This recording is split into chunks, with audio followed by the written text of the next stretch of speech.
I'm going to start with a number. A number is 0.07%.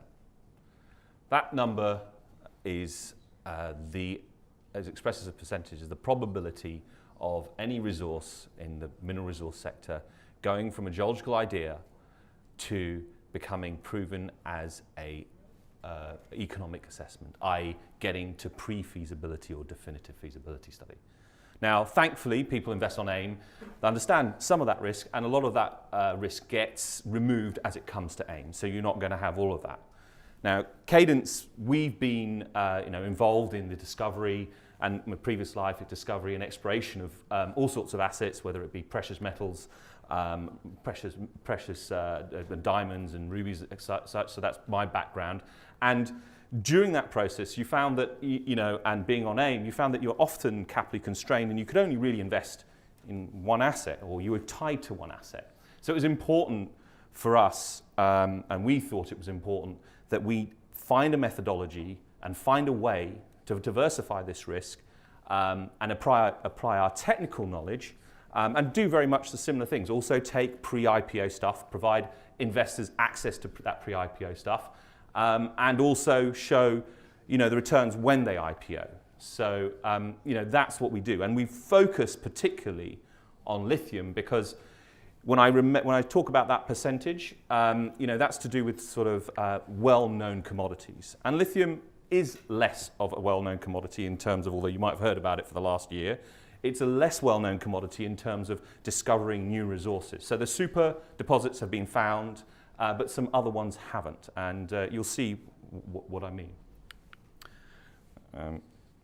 Disclaimer, read at your leisure. So what do we do? So we invest and develop world-class assets in the battery mineral sector, and we focus on lithium, rare earths, and cobalt.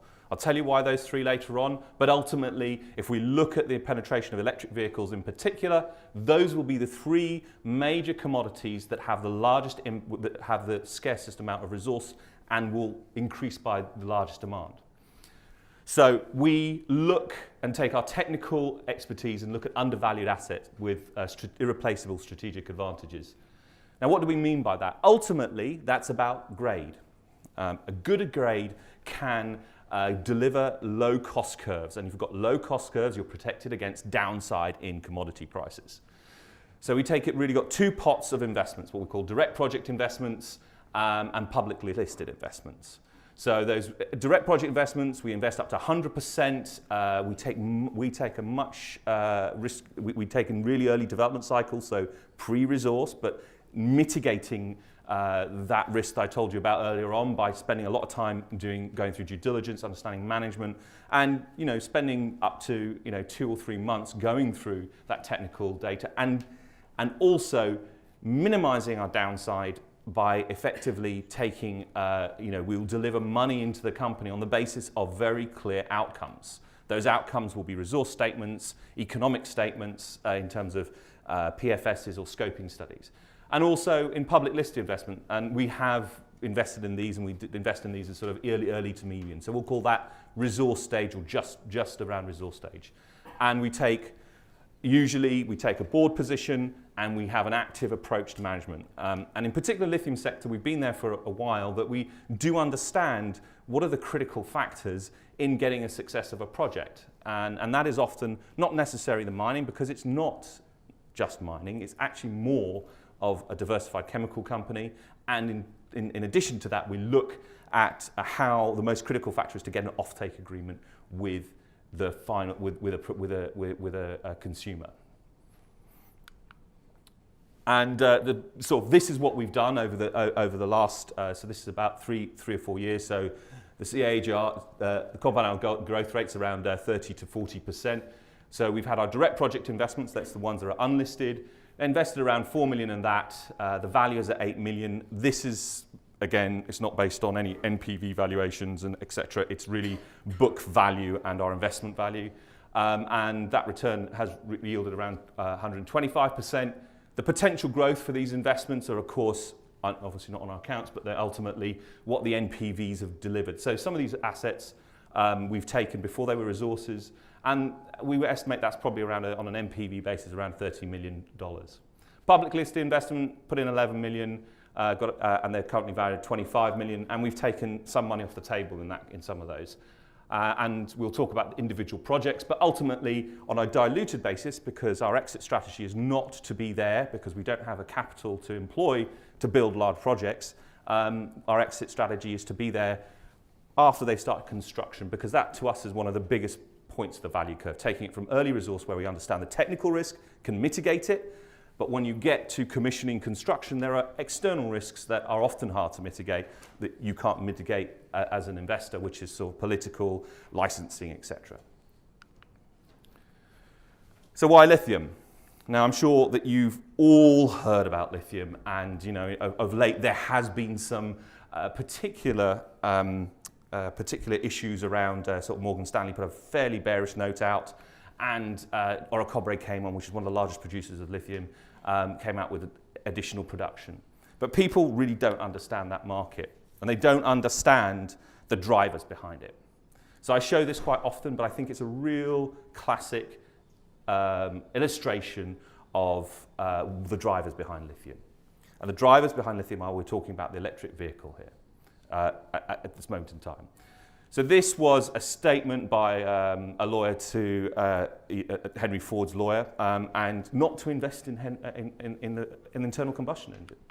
And if you look at his environment at that point in time, please can you tell me, where is the car? Where is the internal combustion engine? This is in 1900. That is the internal combustion engine. Let's also look at what happened in 13 years. Please tell me, where is where is the horse? It is very hard to spot, but it is there. There's one. So it's gone from a point where you had an incumbent technology that had 100% penetration rate, less than one, well, -1, to another point where that incumbent technology is completely replaced. Now, why does that happen? What are the disruptors? And why did he get that wrong? Well, often people, they don't understand disruptive technologies. And expert disruptions forecasts are often quite wrong as a result.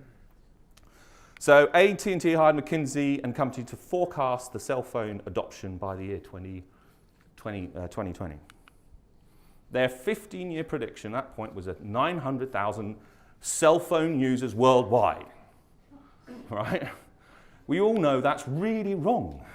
There's 109 million cell phones. That's a factor of 120x out. Now, you can sort of understand, because I was talking to someone today and they said, well, because those cell phones were rubbish. They had a 1 hour lifetime. They had a 1 hour life. They were so big, why would I want?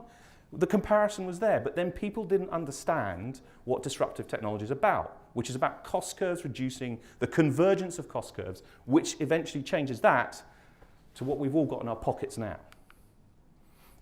So, the question then is, really electric vehicles, are they disruptive? Well, when I talked about cost curves, when you look at the key component of electric vehicles, that is the battery, right? The battery. And when we look at the battery and the cost per kilowatt hour, it's gone from, in 2005, $1,300 a cost per kilowatt hour, down to, and this is a bit old, but we're sitting around the $200 now, and most people forecast that this will be down to $150 per kilowatt hour. So 10x improvement in cost. That 10x, and when you get to that point, 150 kilowatt hours, basically it's now absolutely is an economic imperative just to buy an electric vehicle. Not because of the total cost of ownership, just because it's cheaper than an internal combustion engine. And when you see those sort of cost curves applying across various bits of technology that they're in within an electric vehicle, you start to see these S-curve adoption rates. And S-curve adoption rates, sorry about the resolution, but you've got to start thinking about the color TV, airplane, or in fact, let's talk, the printing press. The printing press was a disruptive technology.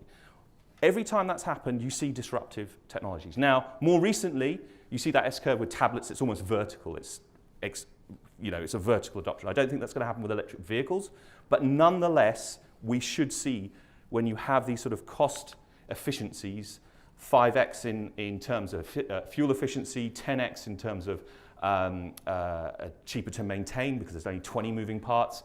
You get, when you see a 10x X improvement in cost, you get a disruptive technology. So that's why people, they sort of forecast linear and they get it incredibly wrong. And we've seen plenty of evidence of that beforehand. So when we did, oh, what's happened there? I think my graph has completely disappeared. So if that was there, eventually it would ultimately show that the demand would be in the sort of 1 million tons up there near the demand, where that demand line is, and supply would be below that. So there is a constraint. So two things we're seeing there is we're seeing a graph talking about a 23% penetration rate in electric vehicles by 2025. And we're not seeing enough lithium carbonate coming online because people also fail to estimate the difficulty, even once you've gone through all the exploration risk, of actually bringing a mine to production. You're usually delayed by a certain amount of time, and they usually cost a bit more. And people don't do that. They just say, well, no, the company said it's going to deliver ABC, this is the line. So when I do that and we risk each project that's coming online, we find that there's a gap, and there will continue to be a gap. And therefore, any talk about reduction in lithium prices, it's really failing to understand two factors. The demand and the supply will be constrained, and the supply will be constrained and demand will exceed that. So when we look at our investments, so we really have a varied set of investments across the value chain, so across the investment curve. So this is pre-resource and then those that are at feasibility study. Those that are feasibility study are the ones that we actually invested at a pre-resource. So that's what we have, a roughly 8% stake in Bacanora Minerals, which is our public listed investments is in red, and in black are the direct project investments. And you can see that we have it across the development curve, and our investment is typically in this area, and our divestment of the sort of, depending on the success or not of the assets, will be around sort of pre-commissioning and construction.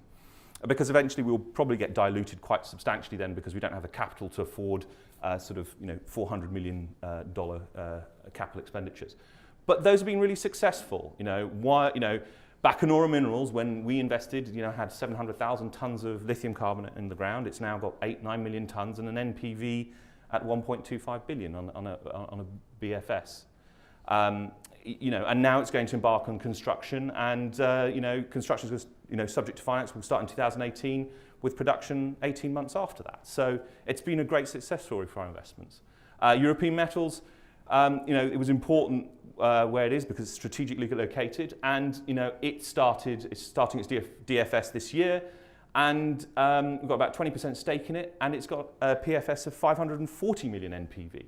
And by the way, these are prices that they're using in these are about $10,000 to $11,000 per ton per lithium carbonate. The current pricing is at 16, so there's upside there as well.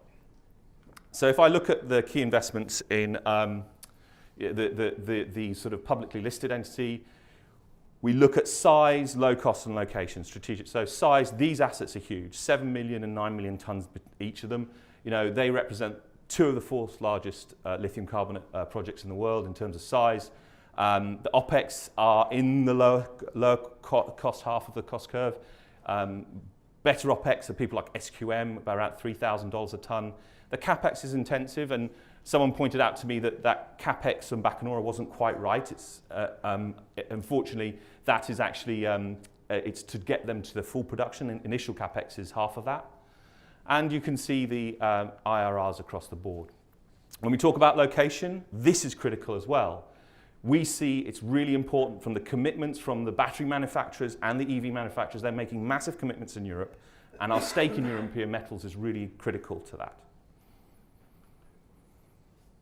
So another thing that we have, which we talked earlier about direct project investments, I won't go into sort of Bacanora, but we recently looked at an option to acquire, well, effectively we can acquire up to 100% of early stage exploration.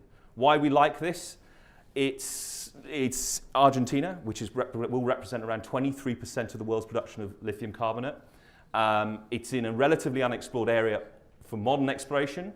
The grades that have been historically mined are high, and we can look from surface and can see there's lots of pegmatites. Whether mineralized is the risk, but ultimately it's a great target to look at when our investment is basically risk. So if there's nothing there, we don't expend much. At the moment, we spent a couple of $100,000 to enter and start the early stage exploration. If that's not successful, there's no risk for us going forward.